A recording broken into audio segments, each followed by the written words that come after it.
Que a paz de nosso Senhor e Salvador Jesus Cristo venha reinar em cada coração. Mais uma vez, é uma palavra de Deus para você. Evangelho de Jesus Cristo, segundo escreveu o Dr. Lucas, capítulo 15, o versículo 18 e o 19, para não tomar tempo, somente esses dois versículos. O epígrafe, parábola do filho pródigo, versículo 18. Levantar-me-ei, irei ter com meu pai, e dir-lhe-ei: Pai, pequei contra o céu perante ti. Já não sou digno de ser chamado teu filho. Faz-me como um dos teus jornaleiros. Amém? Todos nós que conhecemos da Bíblia Sagrada, nós que professamos o mesmo Deus, nós conhecemos essa história, essa parábola, melhor dizendo, do filho pródigo. Jesus ele reúne muitas pessoas para ele contar essa parábola. Ele reúne os escribas, os fariseus, os ortodoxos, reúne os publicanos, os pecadores, os judeus, os romanos, muitas pessoas para estar do lado dele para ele falar essas palavras, essa parábola. E ele começou a falar essa parábola do filho que sai da casa do pai.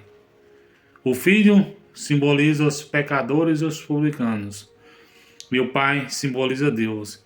E aquele irmão mais velho, que a qual não li aqui, simboliza os publicanos e os fariseus. Ou seja, aquelas pessoas que não têm alegria daquela pessoa que está servindo ao Senhor, principalmente aquelas pessoas que reconciliaram com o Pai. E Jesus conta essa parábola. Disse: certo homem tinha 2 filhos, e o mais moço deles disse: Pai, me dê a parte da herança que me pertence, porque eu quero desfrutar deste mundo. Eu quero conhecer as baladas, eu quero frequentar os bailes funks, eu quero ir para as boates, eu quero procurar meretriz, eu quero fazer coisas que a minha carne sacia, porque na igreja eu não posso fazer nada. Isso é uma parábola, levando nos dias de hoje também, meu irmão. Na igreja eu não posso fazer nada, então eu vou desfrutar as coisas boas que eu tenho para aproveitar na vida, porque eu sou jovem, eu não posso desperdiçar os meus dias, minha vida, melhor dizendo, na igreja, na casa do Senhor, porque na casa do Senhor eu não tenho liberdade para fazer nada. E o pai não querendo despedir do teu filho, não por causa do que ele tinha que repartir a herança, mas porque ele ia ficar longe do filho. E o filho foi numa terra longínqua e distante. E o seu pai olhava de longe, acreditando que um dia o filho vai retornar. Porque o pai simboliza Deus. E ele, como um embornal, naquele tempo, com muitas moedas de ouro, levando para os dias de hoje, se fosse nos dias de hoje, ele estaria com um cartão de débito num valor de uns 1.500.000, 500.000, mais ou menos, era a parte da fazenda que lhe pertencia. E ele começou a gastar o seu dinheiro ali naquela terra longínqua, naquele país muito distante da casa do seu pai. Ele começou a gastar dinheiro com bebidas, com cigarros, com drogas, com prostituições, com prostitutas, com meretrizes. E ele tinha amiga reveria, falar lá, quer fazer uma analogia, o nome dele, um exemplo. O nome dele será João. Uma analogia para vocês entenderem. Lá, vamos lá atrás do João, porque o João, ele vai nos dar bebida, a reveria, aquilo que precisamos. Mas aquele jovem, ele gastava todo o seu dinheiro. De pródigo simboliza esbanjador. E ele esbanjava o seu dinheiro com aquelas pessoas que só queria aproveitar do seu dinheiro, que pessoas que queriam se embriagar, se drogar, queria deleitar do seu dinheiro, mas era somente pessoas do mundo. Quando você está no mundo, meu irmão, você tem amigos, mas para você saber quem é seu amigo de verdade, é quando você passa por necessidade, quando você passa pela provação, quando você não tem de comer. E aqueles amigos que a qual pedia o alimento, pedia a bebida, melhor dizendo, para que ele pagasse as drogas, ele sobreviveu sobre aquele país uma grande fome. E ele batia na porta daqueles seus amigos. Não é a Bíblia que está falando, meu irmão. Não entenda errado. Mas é uma analogia minha, porque aqueles amigos que ele batia na porta das suas casas, pedindo um alimento, pelo menos um pedaço de pão para saciar sua fome, eles eram amigos do Paraguai. Eram aqueles amigos que a qual só era amigo quando ele podia bancar os seus amigos. E nos dias de hoje podemos ver muitos artistas famosos, quando eles têm dinheiro, quando eles saem, quando eles têm muito dinheiro, quando acaba o seu dinheiro, aí os amigos desaparecem. E nos dias de hoje não é diferente. Esse filho não é diferente, porque os seus amigos o abandonaram. Mas existia um amigo que estava sempre olhando por ele. E este amigo era seu pai. E ele ali sobreviveu sobre aquele país uma grande fome. E um senhor, dono de uma fazenda, usou de misericórdia e lhe deu um serviço para que ele apacentasse porcos. E ele alimentando aqueles porcos, ele desejava alimentar daquelas alfarrobas, daquelas bolotas que os porcos comiam. Quando a pessoa quer ir para a presença de Deus, quando você que está no mundão, você quer ir para a presença de Deus, aí você lembra das bolotas, das lavagens que os porcos comiam, dá vontade de você voltar para o pecado, voltar a fazer aquelas coisas que você fazia antes, e não voltar a fazer essas coisas, voltar a fazer o pecado, voltar a pecar que você pegava, você não vai, você vai buscar a presença do Pai e você vai falar: levantar-me-ei, irei ter com meu Pai. Direi: Pai, pequei contra o céu diante de ti, já não sou digno de ser chamado teu filho. Aquele jovem já estava cansado daquela vida, de passar fome, fome de ouvir a palavra de Deus, fome de estar do lado do Pai, fome de quando ele estava na presença de Deus, ele estava ali saciando da palavra. Ele lembrava quando ele ensinava na escola dominical, ele lembrava quando ele ensinava nos cultos bíblicos, ele lembrava quando ele tocava na igreja, quando ele louvava. E ele estava com fome de Jesus Cristo, fome de ouvir a palavra. E ele disse: levantar-me-ei e irei ter com meu pai. Direi: Pai, pequei contra o céu, diante de ti já não sou digno de ser chamado teu filho. Efésios capítulo 2, versículo 8.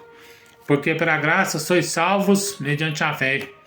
Isso não vem de vós, é dom de Deus. O versículo 8. Não vem das obras para que ninguém se glorie. Mais adiante eu vou falar sobre as obras, que é sobre o seu irmão mais velho, que ele achava que ele ia ser salvo porque ele era bom. Mas isso é mais adiante, eu vou explicar para você, porque ele achava que ele ia ser salvo porque ele tinha obras, mas a salvação não é pela obra, a salvação é por intermédio de Cristo Jesus. E a Bíblia nos fala que ele resolve ir até a casa do seu pai e diz: levantar-me e irei ter com meu pai.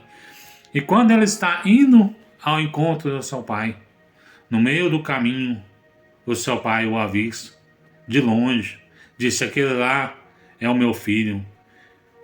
E um dos seus criados fala, analogia minha, e um dos seus criados fala: não é o seu filho, porque ele saiu daqui barbeado, bem vestido, não está sujo, que lá parece um mendigo, que lá não é seu filho.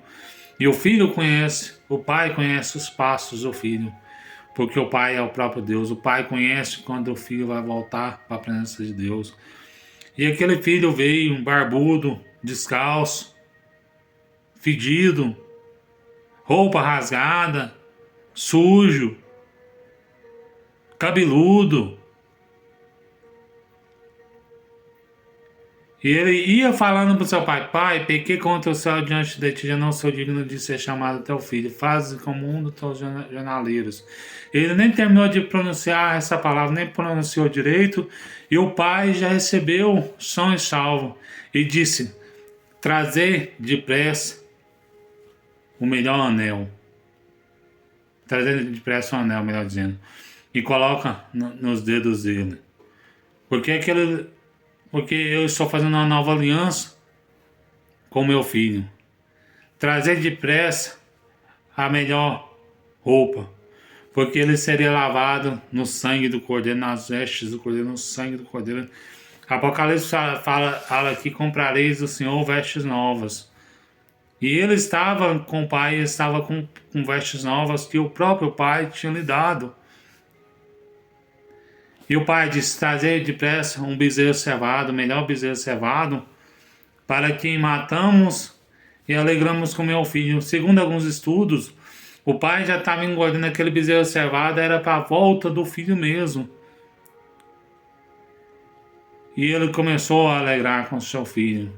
Só que tinha uma pessoa que eu falei que achava que ia ser salvo pelas obras, que nos dias de hoje tem muitos irmãos que é assim. Ele achava que ele ia ser salvo porque ele era bom, porque ele era obediente ao pai, porque ele obedecia à lei de Moisés. Que eu falei para vocês aqui, que simboliza os escribas e os fariseus. E ele ouvindo um alvoroço, as músicas, as danças, e disse: Que alvoroço é esse? Que festa é essa? E um dos seus criados, seu pai, que assou um bezerro cevado para seu filho, porque ele achou, para seu irmão, que ele achou são e salvo. E ele chega para o pai dele: Pai, nunca transgredi um mandamento, seu filho mais velho. Nunca transgredi um mandamento seu. E só você quer me dar um cabrito para alegrar-me com meus irmãos. E Deus sabe: tudo que era meu é seu. Este teu irmão estava perdido e foi achado. Estava morto e reviveu. Ele nem falou meu irmão, esse filho mais velho, este teu filho. Porque os fariseus naquela época, eles impediam quem queria entrar no reino dos céus, eles não deixavam quem queria entrar. Jesus, ele passou por muitas lutas, não com os publicanos e pecadores. Jesus passou lutas foi com os escribas e os fariseus, que simboliza esse irmão mais velho. Esse irmão mais velho se indignou, disse: Este meu irmão, este teu filho, me dizendo, que ele nem falou meu irmão, gastou dinheiro com meretrizes, com prostitutas, com bebida, com cigarro, com drogas, e hoje o Senhor recebe eles, você recebe ele em comunhão com o Senhor, você recebe ele nessa casa. E o pai de família fala, o pai daquele jovem, tudo que é meu é seu. Este meu filho está morto e viveu, foi perdido e foi achado. Só para vocês terem uma conclusão, tudo que era do pai era do filho. A herança que nós temos, que a herança que o pai deu para esse filho, foi ele estar na presença de Deus. Depois que ele voltou, que ele disse: tudo que é meu é seu, ele deu tudo de volta para o seu filho. E aquele irmão mais velho se indignou, disse: o meu pai, traz o meu irmão de volta, esse teu filho me dizendo, que nem irmão ele chamava, de volta, e eu tenho que repartir, porque Deus, ele é dono de tudo. Deus, ele é dono do ouro e da prata. E tudo que esse jovem fez, Deus aprovou, porque ele reconheceu que Jesus era Deus, que os escribas e os fariseus não reconheceram que Jesus é Deus, mas esse jovem reconheceu que Jesus é Deus. Que são casos dos publicanos e dos pecadores. Nos dias de hoje, tem muitos publicanos e pecadores que saem da presença de Deus, que volta para a presença de Deus. E tem muitos casos dos escribas e dos fariseus nos dias de hoje, que são os crentes hipócritas, que quando um irmão volta para a igreja, o pastor já logo põe ele em comunhão. Ele disse: "Ah lá, semana passada já estava nas drogas, o mês passado já estava bebendo, prostituindo, agora está aí tocando, está aí pregando." Este irmão não teve um novo nascimento, porque ele tem inveja do seu irmão. Em vez de ele alegrar com o seu irmão que é novo convertido, ajudar ele para ele não cair de novo, quer ajudar ele a cair, quer, não ajuda o seu irmão. Mas esse filho pródigo que voltou para a casa do pai, nunca mais ele desviou. Eu te faço um convite nessa noite. Eu te ofereço esse Jesus, você que está longe da presença de Deus, você que outrora, você tocava na igreja, pregava, louvava, dava aula nos cultos de ensino, escola bíblica. Sabe de uma coisa? Deus quer que você volta para a presença dele. Porque esse filho voltou a tempo. Mas se você deixar para amanhã, talvez não tenha tempo para você voltar. O importante é você voltar hoje, quando você se convida. Não julgue, não olhe, melhor dizendo, pelo que os irmãos falam. Os irmãos, os escribas e os fariseus vão te julgar pelo seu pecado. Mas Jesus, ele é o seu advogado. E ele vai vir como um juiz se você não se arrepender do seu pecado. E Jesus, ele é o seu advogado. E ele fala na sua primeira carta de João, capítulo 2, filhinhos, não pequeis. Mas se alguém pecar, temos um advogado para com Deus, que é Cristo, o justo. Jesus é o seu advogado. Jesus quer te fazer de você uma nova criatura. Jesus quer te fazer de você um vencedor. A glória da segunda casa será maior do que a primeira. Se no tempo que antes de você ir para a presença de Deus, antes de você desviar, melhor dizendo, que você estava ali na igreja, que você pregava bem, a glória da segunda casa, você vai voltar para a presença de Deus, ou você vai ser agendado para pregar em vários lugares, porque a glória da segunda casa será maior do que a primeira.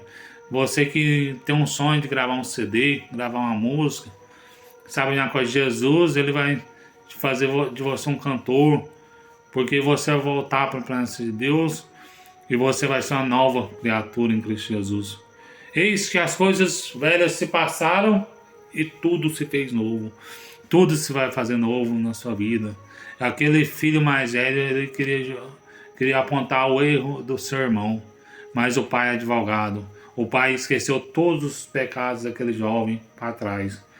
E Jesus esquece o seu pecado, ele te faz de você uma nova criatura. O ser humano pode apontar o seu pecado, mas Jesus, ele é o seu advogado. Levantar-me e irei ter com meu pai. Direi: Pai, pequei contra o céu diante de ti. Já não sou digno de ser chamado teu filho. Na verdade, você não é digno de ser chamado filho de Deus. Mas Jesus, ele quer que você volte para a presença de Deus, porque Jesus um dia te salvou. E ele quer te salvar, que você volta para a presença dele, aceitando ele como o seu salvador e guardando os seus mandamentos, esforçando, não a lei de Moisés, mas esforçando para guardar os mandamentos de Deus, que é amar a Deus sobre todas as coisas e o teu próximo como a ti mesmo. Se você amar a Deus sobre todas as coisas, você ama o seu próximo. E se você ama o seu próximo, você ama a Deus. Tá, essas palavras que você que está longe da presença de Deus, volta. Você que se encontra a noite toda bebendo, se embriagando, se drogando, não tem solução, volta para a presença de Deus, porque o momento é agora. Não deixa para amanhã, porque o amanhã não te pertence. Não ligue para o que o povo fica falando. Mas volta para a presença de Deus, é hoje. Porque você levantou, eu profetizo, dizendo que você vai levantar e irá ter com meu pai, com seu pai, que é Deus, o nosso advogado.